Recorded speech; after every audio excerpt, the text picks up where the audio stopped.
తాకట్లో ఉన్న మీ బంగారాన్ని విడిపించి ఆ రోజు ఆన్లైన్ రేటుకి కొంటాం. Sharma gold company. UP Meerut లో మర్చెంట్ నేవీ హత్య కేసు సంచలనంగా మారింది. భర్తను కిరాతకంగా ప్రియుడితో కలిసి చంపేసిన ఈ ఘటనలో సంచలన విషయాలు వెలుగులోకి వస్తున్నాయి.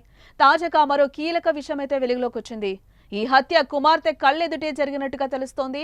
తన తండ్రి డ్రమ్ములో ఉన్నాడని ఆ పాప చుట్టుపక్కల వారికి చెప్పినట్లుగా సమాచారం. ఈ విషయాన్ని సౌరభ్ తల్లి మీడియాకి ఎదుట చెప్పారు. నాన్న డ్రమ్ములో ఉన్నాడని ఆ చిన్నారి పొరిగింటి వారికి పదే పదే చెప్పడంతో బాలికను వేరొక చోటికి పంపించినట్టు సౌరభ్ తల్లి రేణుదేవి ఆవేదన వ్యక్తం చేశారు. 2016లో ప్రేమ వివాహం చేసుకున్న సౌరభ్ రాజ్ ముస్కాన్ రస్తోగిలకు 2019లో కుమార్తె జన్మించింది. అయితే సాహిలా శుక్లా అనే వ్యక్తితో ముస్కాన్ అక్రమ సంబంధం పెట్టుకుని సౌరభ్ ను హత్య చేసింది. మర్చెంట్ నేవీలో ఉద్యోగం చేసిన ఆయన ఈ నెల 4న యుఎస్ నుంచి ఇంటికి రావడంతో ఇద్దరు కలిసి చంపేశారు.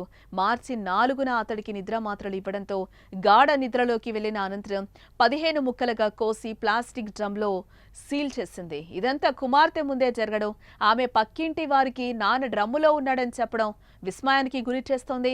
మొదట ఆ చిన్నారి చెప్పిన మాటలను ఎవరూ నమ్మలేదు. కానీ హత్య విషయం బయటకు రావడంతో చిన్నారి నిజమే చెప్పిందంటూ ఆశ్చర్యపోతున్నారు. ముస్కాన్ చేసిన పనికి లోకమే కాదు, ఆమె కుటుంబం కూడా అసహించుకుంటోంది. కన్న తల్లిదండ్రులు సైతం ఆగ్రహంతో రగిలిపోతున్నారు.